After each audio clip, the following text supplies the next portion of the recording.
राम कृष्ण हरी राम कृष्ण हरी राम कृष्ण हरी.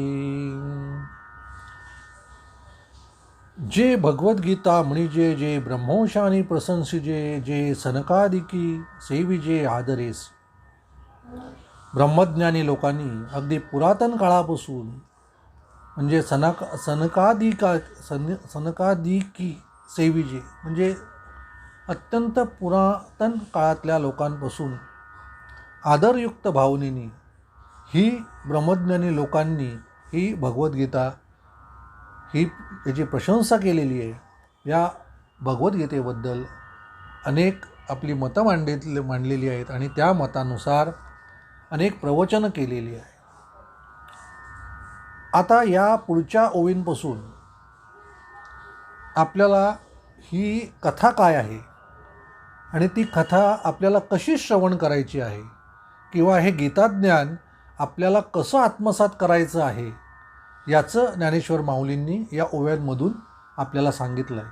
कथा कशी ऐकावी, कथेचं ज्ञान कसं आपण प्राशन करावं, त्यासाठी आपली मनस्थिती कशी असावी याबाबत या पुढच्या ओवींमध्ये आपल्याला ज्ञानेश्वर माऊलींनी मार्गदर्शन केलेलं आहे.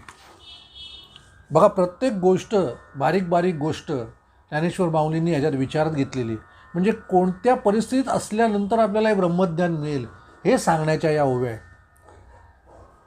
जैसे सारदीची चंद्रकळे माझी अमृतकण कोवळे ते वेचिती मने मवाळे चकोर तलगे. चकोर पक्षी जसा आकाशातनं पडणाऱ्या पावसाचा थेंब अलगद आपल्या चोचीमध्ये वरच्यावर पकडतो. म्हणजे आकाशातून पडणारा जो पावसाचा थेंब आहे तो अतिशय शुद्ध आहे, त्याच्यामध्ये कोणतीही अशुद्धता नाही. असा थेंब चकोर पक्षी तो आकाशातल्या आकाशामध्ये आपला पकडतो किंवा तो घेतो. त्याप्रमाणे तुम्ही हे जे काही मी सांगितलेलं ज्ञान आहे ते ज्ञान अलगद सहज शुद्ध स्वरूपात तुमच्या याच्यामध्ये कानामधनं तुमच्या आत्म्यामध्ये गेलं पाहिजे. तुम्ही ते आत्मसात केलं पाहिजे. त्याची कोणतीही अशुद्धता तुमच्या मनाला शिवायला नको. इतकं सहज सुंदर सोप्या भाषेत माऊलींनी सांगितलं आहे की इतकं सहज आणि सुंदर ते तुम्ही आत्मसात करा. मनामध्ये कोणतेही अशुद्ध विचार न आणता तुम्ही ही कथा ऐका, हे त्यामागचं सांगण्याचं कारण. तिया परी श्रोता अनुभवावी ही कथा अति हळुवारपण चित्ता आणून. त्याप्रमाणे श्रोत्यांनी इतकं हळुवारपणा आणायला हवा मनामध्ये, इतकं शांत असायला हवं मन. त्या शांत मनामध्ये ही कथा हे ज्ञान ऐकून आत्मसात करायला हवं. श्रोत्यांचं त्यांनी उदाहरण दिलेलं आहे. म्हणजे आपण आपलं कुठलं तरी काम करतोय, काहीतरी आपला विचार करतोय किंवा आपल्या संसारामधल्या कुठल्या गोष्टींचे दुःख बरोबर घेऊन बसतोय आणि मग आपण ज्ञान ऐकतोय, तर असं ज्ञान हे आत्मसात होणार नाही. हे ज्ञान जर तुम्हाला आत्मसात करायचं असेल तर संसारातली सगळी दुःख, सगळे विचार, सर्व गोष्टी, आपले अहंकार, आपला मीपणा हे सगळं बाजूला ठेवून आपल्याला हे ज्ञान ऐकावं लागेल. त्यावेळेलाच ते आपल्याला आत्मसात करता येईल. ही आपल्या मनाची मानसिक स्थिती असायला हवी. मानसिकदृष्ट्या आपण त्या ईश्वराशी समरस झालेलं हवं. की प्रथम वय साकाळी लावण्याची नवाळी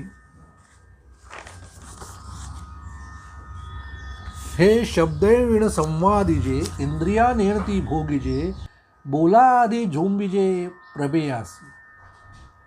ओवी किती महत्त्वाचे आहे बघा. हे शब्दे विण संवादिजे, शब्द नाहीत तरी एकमेकाच्यात संवाद होतो. इंद्रिया नेणता भोगजे, इंद्रिय नाहीत तरी तुम्ही ते भोग भोगणार. बोला आधी झोंबीचे, बोलण्याच्या आधीच तुमच्या मनाला ते मनामध्ये आलेलं आहे, ते तुम्हाला समजलेलं आहे. प्रमेयासी, समोर तुमच्या समोर मांडणारी कुठलीही गोष्ट, ही गोष्ट तुम्हाला शब्दाशिवाय, इंद्रियाशिवाय आणि बोलण्याआधी समजायला हवी. इतकं त्या प्रमेयाशी, त्या कथेशी, त्या श्लोकाशी, त्या ज्ञानाशी तुम्ही एकरूप असायला हवं. महाराज तुम्ही म्हणाला तर हे कसं शक्य आहे, शब्दाविण संवाद कसा असेल? आता तुम्हाला एक उदाहरण देतो.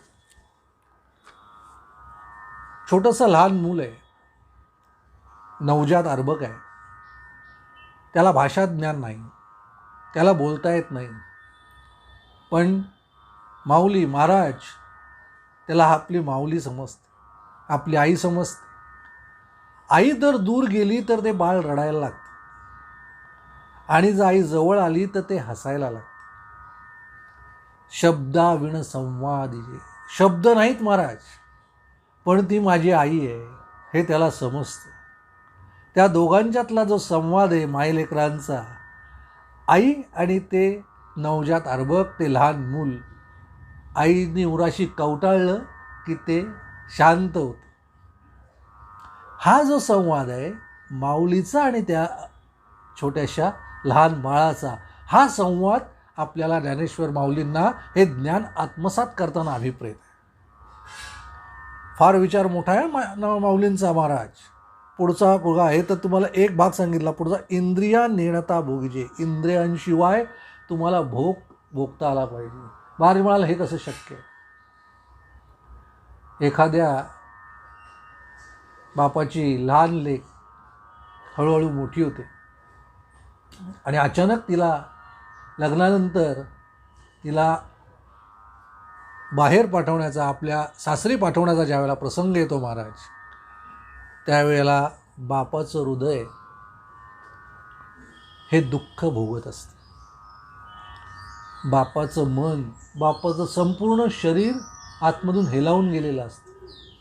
इंद्रिया नेणता भोगी, त्याला कुठलाही मार लागलेला नाही, त्याच्यावर कुठला आघात झालेला नाही, त्याच्या शरीराला कुठली इजा झालेली नाही, पण असं काहीतरी घडलं आहे, असं काहीतरी त्याला जाणवतं आहे की जे आपली लेक आहे, जी आपली लेक आहे ती आपली सोडून आपल्याला जाते आहे. ही एक छोटीशी भावना, इंद्रिया नेणता भोगीजी, हे दुःख भोगतंय शरीर. अखंड प्रत्येक शरीर गलित गात्र होतंय. कशासाठी? आपल्या काळजाचा तुकडा, आपल्या इतके वर्ष आपल्यावर राहिली, आपलं हे लहान फूल आपल्यापासून आता हे दुरावत आहे, दूर जात आहे. इंद्रिया नेणता भोगीजे, बोला आधी झोंबीजे, तेच उदाहरण आहे महाराज, उदाहरण तेच आहे. बोला आधी, मी बोलायची गरजच नाही, बोलण्याची गरजच नाही, व्यक्त करण्याची गरज नाही महाराज. ते असं दुःख आहे, ते व्यक्त करता येत नाही महाराज. ते न व्यक्त करता त्या लहान मुलीच्या मनामध्ये चाललेली घालमेल ही त्या बापाला समजते.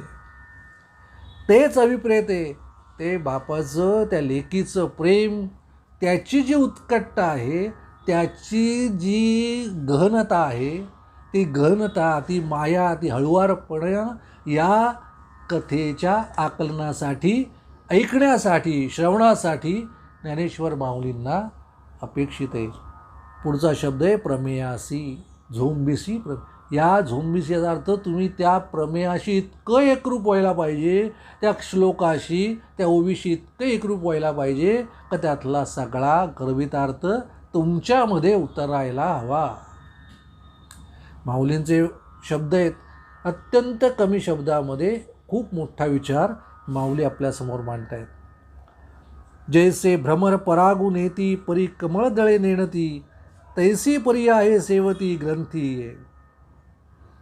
कमळामध्ये भुंगा भ्रमर ज्याप्रमाणे परागकण कमळाला कळायला किंवा कमळाच्या कळण्याआधी इतका सहजपणे तो घेऊन जातो, तशाच पद्धतीने, त्याच भावनेने त्या कमळाला कुठल्याही प्रकारची इजा न होता त्यातून या ज्ञानाचा आस्वाद, या गीताज्ञानाचा आस्वाद तुम्ही घेतला पाहिजे. या ग्रंथातून हे ज्ञान इतकं सहज, भुंग्यासारखं अलगद कमळाच्या पाकळीतनं परागकण नेण्या इतकं सहज तुम्ही घेऊन जायला हवं. का आपुला ठावून सांडिता, अलंगीजे चंद्रू प्रकटता, हा अनुरागू भोगिता कुबुंदिनी जाणे. कुमुदिनी नावाची वनस्पती आहे मागाची. जसं सूर्यफूल असतं, सूर्य उगवल्यानंतर त्या दिशेला सूर्यफुलाची वनस्पती, ते सूर्यफुलाचं फूल आपली दिशा बदलत असतं. त्याचप्रमाणे कुमुदिनी वनस्पती चंद्रप्रकाशाच्या दिशेने आपला जो काही वनस्पतीचा वरचा भाग आहे तो वळवत असतो.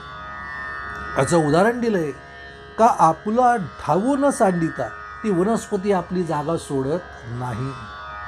अलंग जे चंद्र प्रकटता, त्या चंद्रप्रकाशामध्ये ती न्हावून निघते, त्या दिशेने ती आपला जो काही झाडाचा सांबार आहे, जो काही झाडाचं आपली पानं फुलं आहेत ती त्या दिशेला वळवते.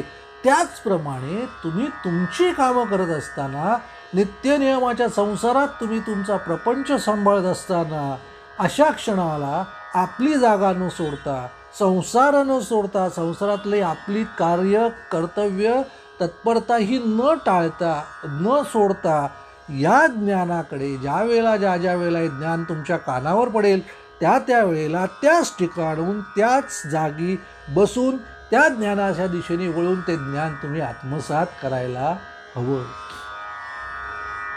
किती भन्नाट कल्पना ज्ञानेश्वर माऊलींनी सांगितले. तुम्हाला संसार सोडायची गरज नाही, तुम्हाला विरक्ती घ्यायची गरज नाही.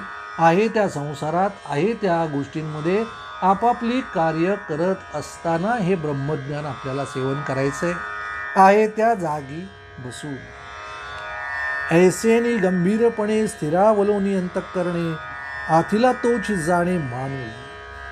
इतकं अंतःकरण तुमचं त्या ज्ञानाशी स्थिरावलेलं पाहिजे, शांत पाहिजे का आपण आहे त्या ठिकाणी, आहे त्या जागेवरती या ज्ञानाचं गंभीरपणे अवलोकन करता आलं पाहिजे. आपण इथले विचार, मनातले विचार त्या क्षणाला बाजूला सारून त्या कथेमध्ये समरस आपल्याला होता आलं पाहिजे.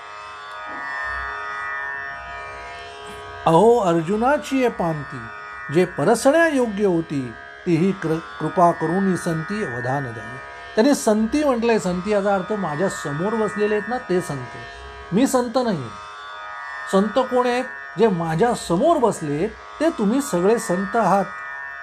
वाक्य काय बघा. अहो अर्जुनाची पांती, जे परसण्या योग्य होती, म्हणजे अर्जुनाच्या अंगामध्ये जी भक्ती होती, जी नम्रता होती, ती विनयता होती, त्या अंतःकरणामध्ये त्याच्याबद्दलची जी ओढ होती, ती इच्छा होती, अगतिकता होती ज्ञानाबद्दलची, ते ज्ञान समजून घेण्यासाठी ज्या ईर्षेने अगतिकतेने हात जोडून जसा तो अर्जुन उभा होता, तीच भक्ती आज मला संत महात्मा आपल्यासमोर जे बसले ती मला अपेक्षित आहे. त्या भक्तीमुळे त्या श्रीकृष्णाच्या मुखातून, त्या योगेश्वराच्या मुखातून हे ज्ञान बरसलं. त्या भक्तीमुळे वाक्य काय वापरली आहे? अर्जुनाची पांती, जे परसण्या, केवळ अर्जुनासाठीच, अर्जुनामध्येच ती योग्यता होती, अर्जुनाच्या भक्तीमध्येच ती योग्यता होती का त्याला ते ब्रह्मज्ञान श्रीकृष्णाला सांगावंच लागलं. वाक्य महत्वाचं आहे, सांगावंच लागलं. जसा गाईच्या दुधाला दूध घेण्यासाठी जसं वासरू ढुशी मारतं आणि ते ढुशी मारल्यानंतर आपोआप गाईचा तो पाना सुटतो, ती ढुशी मारणं, ती ओढ, ती अगतिकता, ती भूक, ही ज्ञानेश्वर माऊलींना या ब्रह्मज्ञान ऐकण्याच्या आधी अभिप्रेत आहे. ती भक्ती त्यांना अभिप्रेत आहे. पुढची ओवी बघा. हे सलगी म्या म्हणितले, चरणा लागोनी विनवले, प्रभू सखोल हृदय आपुले म्हणून. जैसे स्वभाव मायबापांचा, अपत्य बोले जरी बोबडी वाचा, तरी अधिकची तयाचा संतोष. तुमच्या हृदयामध्ये माझं एक स्थान आहे.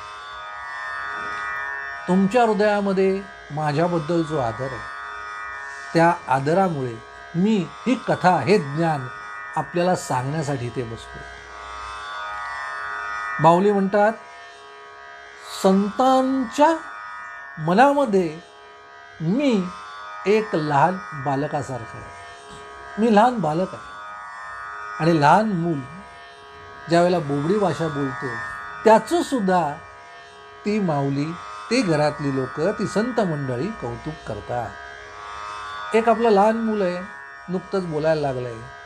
बोबड्या भाषेमध्ये एखाद दुसरा अपशब्दही ते बोलतो, पण ते बोललेला अपशब्द हा सुद्धा त्या घरातल्या लोकांना त्या अपशब्दाचं कौतुक वाटतं. तेच मूल मोठं झाल्यानंतर समजा महाराज अपशब्द वापरला तर फाटकन त्याच्या कानफडीत बसेल महाराज.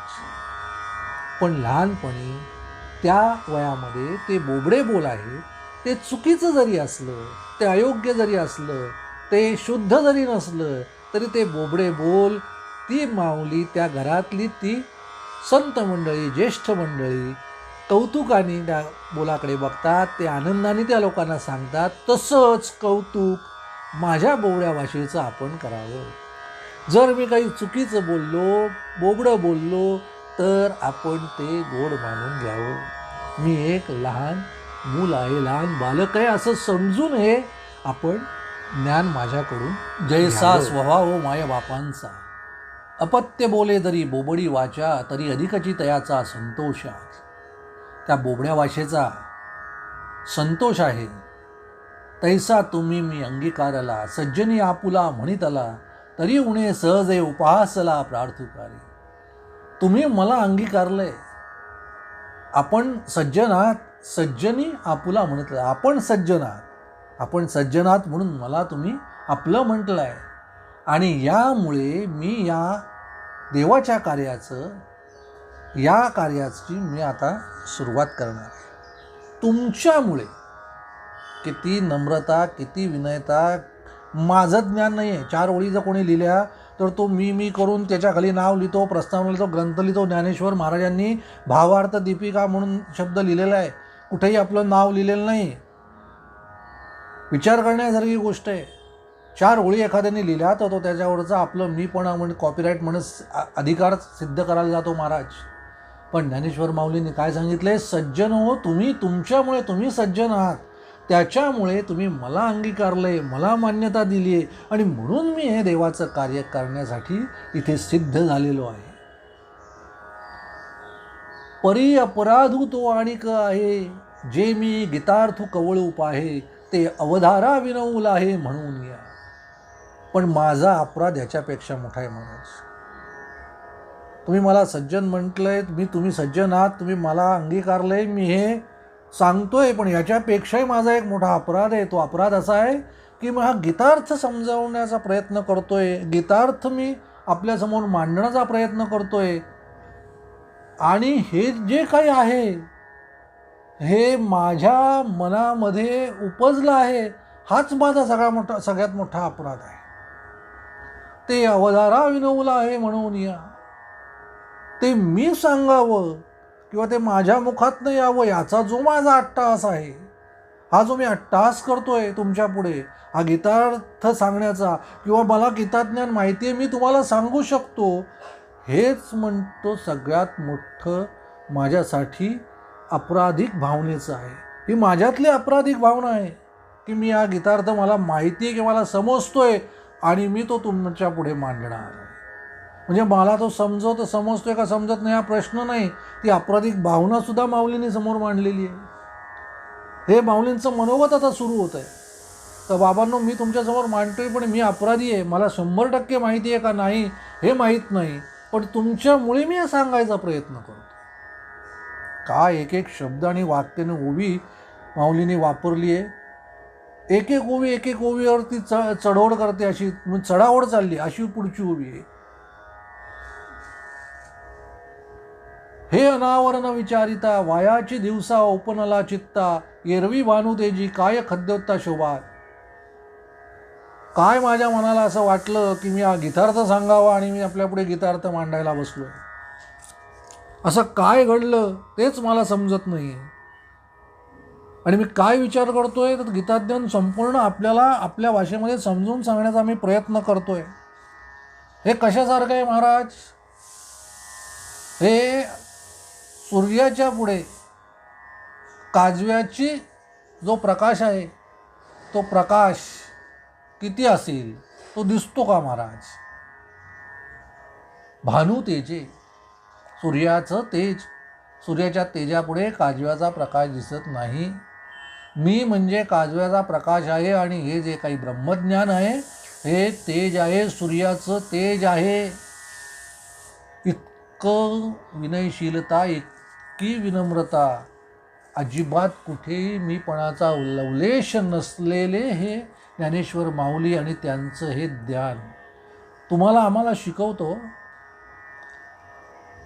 नश्वर असलेली संपत्ती, नश्वर असलेली जागा, नश्वर असलेलं हे मायारूपी हे संसार जे फक्त तुम्ही आम्ही उपभोगू शकतो, आपण कोणत्याही परिस्थितीत हे बरोबर नेऊ शकत नाही किंवा हे बरोबर जातच नाही, आपणच इथे राहत नाही. असं असताना आपल्या असलेल्या त्या गोष्टींचा अट्टाहास बघा, आपलं मीपणा हा बघा, त्याच्यावरती ठेवलेलं हे बोट आहे ज्ञानेश्वर माऊलींनी. का माझा अट्टाहास आहे का मला सगळं समजते? हे अशक्य आहे.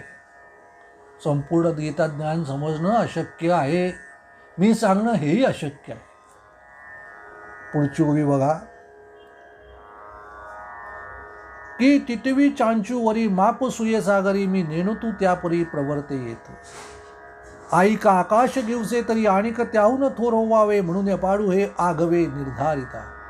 पहिली ओवी आहे की टिटवीनी सूर्याच्या टिटवीनी समुद्रातून चोचीने पाणी उचलावं आणि त्या सागराला उपसून दुसरीकडे न्यावं, इतकं आहे. म्हणलं त्या टिटवीच्या चोचीतून सागर उपसला जाईल का?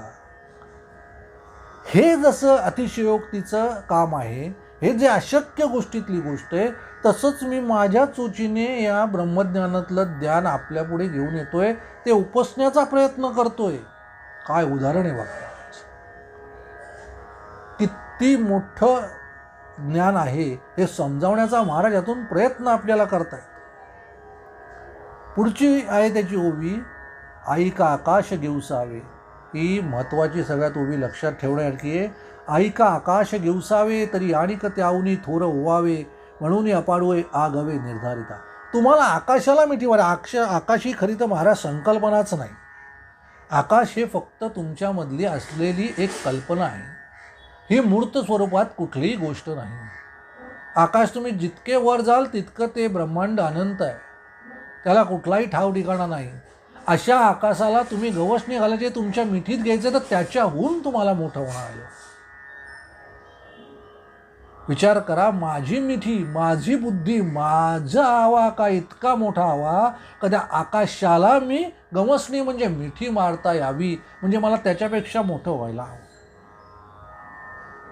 मग तुम्ही जर एखाद्याची गोष्ट, एखादी जर ज्ञान जर तुम्हाला समजावायला हवं, तर ते ज्ञान समजवण्यासाठी त्याच्यापेक्षा थोर तुम्हाला व्हावं लागेल. त्यावेळेला ते ज्ञान तुम्ही आत्मसात करू शकता. पण आकाशा एवढं ते ज्ञान आहे महाराज, त्याला मिठी कशी मारणार, गवसणी कशी घालणार, हे त्या कथेची पुन्हा एकदा थोरवी याच्यातून सांगितलेली, त्या ज्ञानाची थोरवी सांगितलेली आहे. आणि आपली विनम्रता, आपली विनयशीलता माऊलींनी याच्यातून आपल्या समोर मांडलेली. या गीतार्थाची थोरी स्वये शंभू विवरी, जेत भवानी प्रश्न करी चमत्कार. या गीतार्थ जो आहे याची थोरवी प्रत्यक्ष भगवान शंकरांनी गायलेली आहे. आणि त्याच्यावरती भवानी प्रश्न करते, म्हणजे पार्वती माता शंकराला प्रश्न करते चमत्कारोनी. त्या भवानी मातेला विस्मयता झालेली आहे की प्रत्यक्ष भगवान शंकर असं कोणत्या गोष्टीमध्ये मग्न आहेत आणि कोणत्या गोष्टीचं चिंतन मनन करतायत. महाराज पुढच्या ओवीमध्ये याचं उत्तर दिलंय माऊलींनी. तेथ हरू म्हणे नेडीजे, देवी जैसे का स्वरूप तुझे, तैसे हे नित्य नूतन देखीजे गीता तत्व. हे गीता तत्व आहे ना माऊली, हे गीता तत्व हे शंकरांनी पार्वतीला सांगताना काय सांगितलंय, की ज्याप्रमाणे हे भवानी माते, हे भवा, तू जशी दिसतेस रोज सकाळी आपली आई आंघोळ झाल्यानंतर आपण उठल्यानंतर आपल्या माऊलीचं रूप जसं नित्य नवीन असतं, माऊली जशी रोज आपल्याला सुंदर आणि छान दिसत असते, त्याचप्रमाणे रोज हे गीताज्ञान, रोज हे गीतातत्व नवीन नवीन गोष्टी आपल्या आकलनात आणत असते. आज मी जी उभी तुम्हाला सांगतोय महाराज, तिचं ज्ञान उदाहरणासहित अजून वेगळ्या पद्धतीने आपल्यासमोर मांडता येईल. प्रत्यक्ष शंकराला भुरळ पडावी आणि त्या पडलेल्या भुरळीचा, त्या पडलेल्या आनंदाचा, त्या चेहऱ्यावरती उमटणाऱ्या भावनांच्या बद्दल पार्वतीने प्रश्न करावा आणि शंकराने सांगावं की बाबा, हे गीताज्ञान तुझ्यासारखं रोज नित्य नवीन आहे. ह्याच्यातून माऊलींना सांगायचं आहे, प्रत्यक्ष भगवान शंकराच्या माध्यमातून रोज तुम्हाला एक गीताज्ञान वाचायला हवं. तुम्हाला आज जरी समजलेलं असलं तरी उद्या पुन्हा त्याच्यातून तुम्हाला नवीनच काहीतरी मिळणार आहे, हे या माऊलींनी या ओवीतून सांगितलं आहे. याच्या पुढच्या ओव्या आहेत, या ज्ञानेश्वर माऊलींनी स्वतःबद्दलचं एक छोटं मनोगत सांगितलं आहे आणि त्याच्यानंतर गीतेच्या ज्ञानाला सुरुवात होते. राम कृष्ण हरी, राम कृष्ण हरी, राम कृष्ण हरी.